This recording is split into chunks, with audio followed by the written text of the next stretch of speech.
তো আগেও যেমন এখনো তেমন। এখনো তেমন। তো দেশে তো নতুন নির্বাচন আসবে, তাই না? হ্যাঁ, হ্যাঁ। কোন দল ক্ষমতা আসলে আমরা ভালো থাকতে পারবো বলে আশা করেন?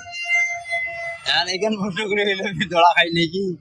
আমরা তো ক্ষমতা না, আসলে এটা একটা আওয়ামী লীগ। সাধারণ আপনার যেটা মন্তব্য সেটাই বলবেন, মনে কথাটা বলবেন। আওয়ামী লীগ আসলে। আপনি কি আওয়ামী লীগ আবার আসলে ভালো থাকবেন এরকম মনে করেন? হ্যাঁ, তার মানে আপনি আওয়ামী লীগকে সমর্থন করতেছেন। ধন্যবাদ আপনার মতামতের জন্য। আমরা এটা জানতে চাচ্ছি জনগণের কাছ থেকে আর কি, যে আসলে কি কি চায়। আওয়ামী লীগ আসলে মানে যেভাবে চলছে এইভাবে চলবে, কিন্তু বিএনপি যখন আসবে তখন তো গরিব মানুষের মরণ। আচ্ছা, আপনাকে আরেকটা প্রশ্ন করি। আপনি আওয়ামী লীগ তো অনেক বদনাম করছে 15 বছরে, মানুষ হ্যাঁ, বলতেছে তারা চলে গেছে, তাকে ফেরত কেন আনতে চাচ্ছেন আপনি? বড়তে বড় যাওয়া নিচ্ছে যে বড়তে বড় হওয়ানছে, কিন্তু গরিব তো আর বড় হয় না। তা আওয়ামী লীগ আবার ফিরে আসলে কি আবার গরিব কি বড়লোক হবে? না, বড় লোক তো হবে না, কারণ নিয়ম তদন্তের থাকবে আর কি। আচ্ছা, বর্তমানে আপনি বিএনপির কার্যকলাপ কেমন ছিল দেখতেছেন, কেমন? বিএনপি বিএনপি করি নেই, আর বিএনপি টাকা পাওয়া কার্য